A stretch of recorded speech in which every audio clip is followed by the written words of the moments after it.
Hi guys, आज हमारा एक छोटा सा टॉपिक है प्लैंक्स क्वांटम थ्योरी। ये एक साइंटिस्ट है प्लैंक्स और इसने अपनी थ्योरी पेश किया था। कैसे किया था? बेसिकली ये ब्लैक बॉडी रेडिएशन को स्टडी कर रहा था। ब्लैक बॉडी और ब्लैक बॉडी क्या होती है?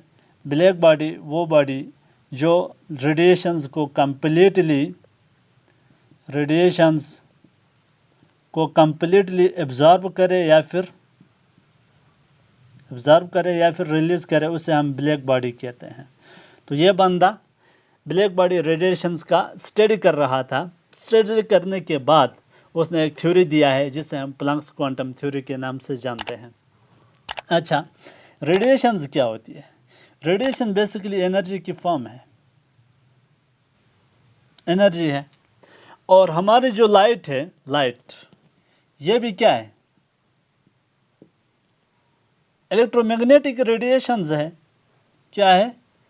Electromagnetic radiations. और यहाँ से ज़ाहिर होता है कि ये रेडिएशंस हमारे पास क्या है? एनर्जी है। अच्छा, अब इसके पॉइंट्स की तरफ आते हैं।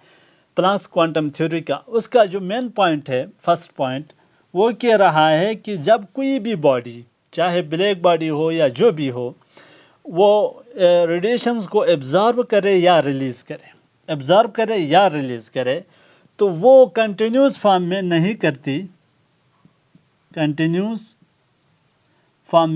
करती है। कंटिन्यूस की बजाय किस में करती है? डिस्क्रीट और पैकेट फॉर्म में, या फिर आप कह सकते हैं डिसकंटिन्यूस फॉर्म में। डिसकंटिन्यूस फॉर्म में एनर्जी को एब्जॉर्ब करती है या फिर रिलीज़ करती है। और उस डिसकंटिन्यूस फॉर्म को हम क्या कहते हैं? क्वांटम, सिंगुलर क्वांटम और प्लूरल क्वांटा है। और इन केस ऑफ लाइट हम क्वांटम को क्या कहते हैं? फोटॉन कहते हैं, फोटॉन। अच्छा, मैं दोबारा रिपीट करता हूँ। उसका फर्स्ट पॉइंट क्या है? One ever a body absorb और रिलीज एनर्जी, जब कभी एक बॉडी एनर्जी को रिलीज़ करती है या एब्जॉर्ब करती है तो वो कंटिन्यूस की बजाय डिसकंटिन्यूस फॉर्म में एब्जॉर्ब और रिलीज़ करती है।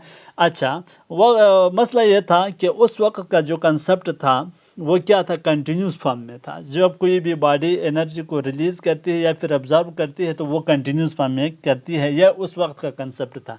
इसने उस कंसेप्ट को मुकम्मल तौर पर उलट कर दिया। उसने कहा भाई ये डिसकंटिन्यूस फॉर्म में एब्जॉर्ब करती है या फिर रिलीज़ करती है। और उस डिसकंटिन्यूस फॉर्म को मतलब पैकेट को डिसकंटिन्यूस फॉर्म या फिर इन फॉर्म ऑफ पैकेट भी कह सकते हैं, एनर्जी पैकेट। और उस एनर्जी पैकेट को उसने क्या नाम दिया? क्वांटम। और क्वांटम को लाइट की केस में, इन केस ऑफ लाइट, हम क्या कहते हैं? फोटॉन कहते हैं। यह उसका पहला पॉइंट था। उसका दूसरा पॉइंट था कि जब कभी एनर्जी एब्जॉर्ब होती है या फिर रिलीज होती है तो वो किस में होगी? फोटॉन की फॉर्म में या फिर क्वांटम की फॉर्म में होगी। अब क्वांटम की जो एनर्जी है उसे हम ई से रिप्रेजेंट करते हैं, ई से। और वो डिपेंड करेगी किस पर? एच न्यू पर। यह उसका दूसरा पॉइंट था। जो फोटॉन है, क्वांटम है या जो भी है, वो एनर्जी पैकेट, उसको हम किस से रिप्रेजेंट करते हैं? ई से। ये एनर्जी पैकेट है, ठीक है? एनर्जी पैकेट है। और ये किस पर डिपेंड करेगी? एच न्यू पर। अच्छा, एच क्या है? एच को हम प्लैंक्स कांस्टेंट कहते हैं, प्लैंक्स कांस्टेंट। तो यहाँ से जाहिर हुआ इसका कोई वैल्यू है जो कांस्टेंट है। और ये वैल्यू क्या है? 6.602 × 10⁻⁻34 जूल सेकेंड। अगर हम इर्ग में हम इसको रिप्रेजेंट करें तो ये हमारे पास आएगा 6.02 × 10⁻27 इर्ग सेकेंड, ठीक है? ये इसका वैल्यू है, मतलब ये एक फिक्स्ड है। अब ये इसका वैल्यू हमें फिक्स्ड कैसे मिला, इसको हम थोड़ी देर बाद डिस्कस करेंगे। या चलो इधर ही करता हूँ। अगर हम इधर से h का वैल्यू फाइंड करने की कोशिश करें तो ये हमारे पास आएगा, सॉरी मैंने गलत किया है, A is directly proportional to nu है, ठीक है, h नहीं है बल्कि क्या है, न्यू। एनर्जी ऑफ फोटॉन और quantum is directly proportional to frequency of photon. ये न्यू क्या है, फ्रीक्वेंसी, इसको हम न्यू का नाम देते हैं। और ये क्या है, फ्रीक्वेंसी ऑफ फोटॉन है, फ्रीक्वेंसी ऑफ फोटॉन, फोटॉन है। और फ्रीक्वेंसी क्या होती है, number of waves, number of waves, waves आप लोग जानते हैं क्या होते हैं, number of waves passing through a point in 1 second, passing, number of waves passing through a point, यानी एक पॉइंट पर से गुजरती है, through a point in 1 second, in 1 second is known as frequency of photon. मतलब किसी भी एक ख़ास एरिया से, किसी भी ख़ास जगह से एक सेकेंड में जितनी नंबर ऑफ वेव्स पास हो रही है, रेडिएशन की वेव्स, रेडिएशन वेव के फॉर्म में ट्रेवल करती है, ठीक है। तो जितने नंबर ऑफ वेव्स किसी भी पॉइंट से एक सेकेंड में पास हो रही है उसे हम क्या कहते हैं, फ्रीक्वेंसी कहते हैं। अच्छा, अब इधर दोबारा मेन पॉइंट की तरफ आते हैं। एनर्जी ऑफ पैकेट और फोटॉन या quantum is directly proportional to the frequency of photon, ठीक है। अब डायरेक्ट जो प्रोपोर्शनलिटी साइन है इसको हम रिमूव करें तो ये हमारे पास इस तरह है, बनेगा E is equal to H nu, ठीक है। यहाँ जो प्रोपोर्शनलिटी कांस्टेंट साइन है इसकी जगह हम क्या लाएं, इक्वलिटी साइन के साथ एक क्या है, कांस्टेंट है, इसको हम क्या नाम देते हैं, प्लैंक्स कांस्टेंट, प्लैंक्स कांस्टेंट। अच्छा, ये हमारे पास बराबर है H is equal to, Planck's constant बराबर है H is equal to E by nu, ठीक है, फ्रीक्वेंसी ऑफ फोटॉन। और इसका वैल्यू हमेशा फिक्स्ड है, ठीक है।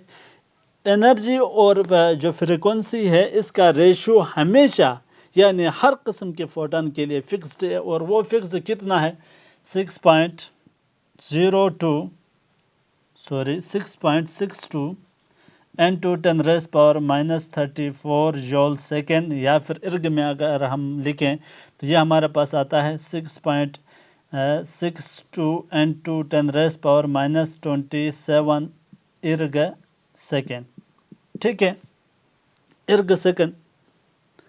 अच्छा, ये उसका दूसरा पॉइंट था। मतलब जो बॉडी फोटॉन्स को या फिर क्वांटम को रिलीज़ करती है या एब्जॉर्ब करती है तो उसकी जो एनर्जी है ये किस पर डिपेंड करती है, उस फोटॉन या फिर क्वांटम की फ्रीक्वेंसी पर। और फ्रीक्वेंसी क्या होती है, number of waves passing through a point in 1 second, यानी एक सेकेंड में किसी भी जगह से नंबर ऑफ वेव्स जितनी गुजरती है उन्हें हम क्या कहते हैं, उस नंबर को फ्रीक्वेंसी कहते हैं, ठीक है।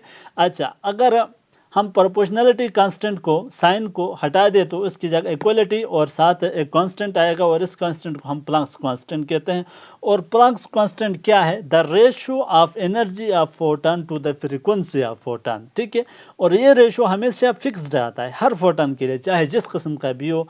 और वो वैल्यू कितना है उसका, 6.62 × 10 रेज़ पावर -34 जूल सेकेंड। आर इर्ग में अगर हम इसको लिखें 6.62 × 10 रेज़ पावर -27 इर्ग सेकेंड आएगा। यह उसका दूसरा पॉइंट था। अच्छा, अब तीसरे पॉइंट की तरफ आते हैं। वो कह रहा है कि एनर्जी जो है फोटॉन की एनर्जी, ये क्वांटाइज है,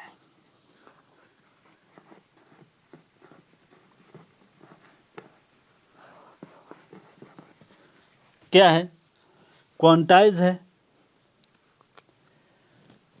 तीसरा पॉइंट ये कह रहा है, तीसरा point, energy of photon, photon का हो या जो भी है, क्वांटम और क्वांटा जो भी है, energy of photon is quantized.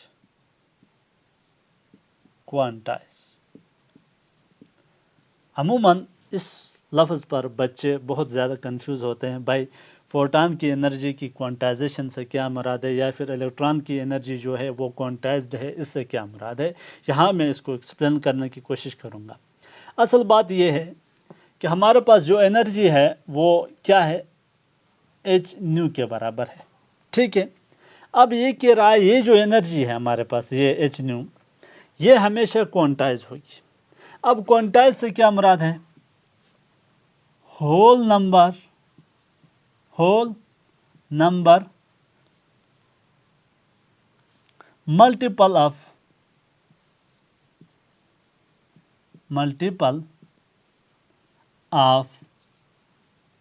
H new.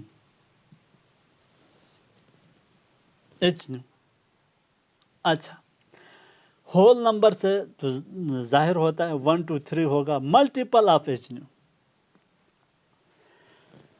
अब मैं इसको एक फर्जी वैल्यू देता हूँ, ठीक है। इसका वैल्यू है मैं 4 देता हूँ, यानी एच और न्यू का वैल्यू आपस में हमने मल्टीप्लाई किया और मल्टीप्लाई करने से हमारे पास आया है 4। अब ये क्या कह रहा है कि एनर्जी ऑफ फोटॉन जो है क्वांटाइज है। अब एच न्यू तो ये हो गई। अब इससे क्या मुराद है, अब मैं आपको समझाता हूँ। यहाँ फ़र्ज़ करो ये हमारे पास एक एटम है और उसके शेल है, ये इलेक्ट्रॉन है। अब ये इलेक्ट्रॉन एनर्जी को क्या करेगा, गेन करेगा और फिर रिलीज़ करेगा, जो भी करेगा।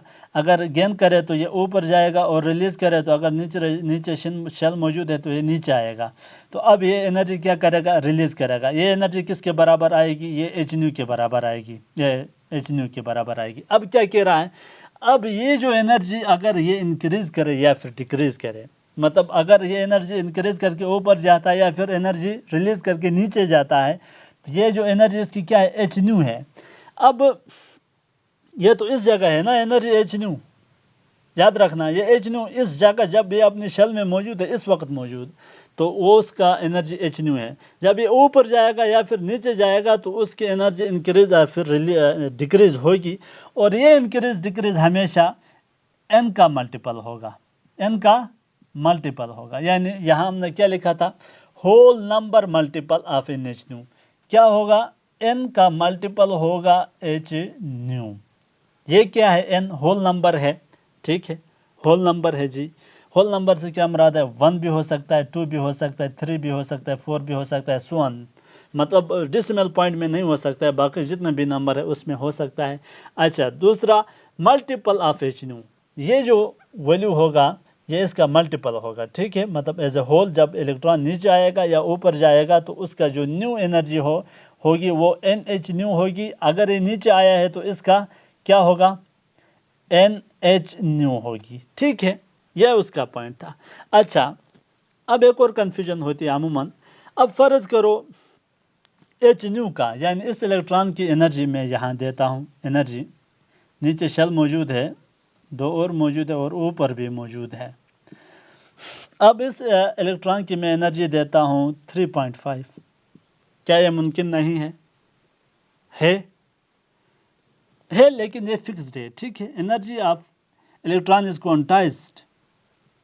अच्छा, अब ये इलेक्ट्रॉन अगर नीचे आए, यानी उससे नीचे वाली शेल या फिर मज़ीद नीचे वाली शेल में आ जाए, यानी इनरमोस्ट शेल में आ जाए, या फिर इलेक्ट्रॉन ऊपर जाए और इससे भी ऊपर या फिर लास्ट शेल तक जाए, तो उसकी जो न्यू एनर्जी है ये क्या होगी, एन एच न्यू होगी।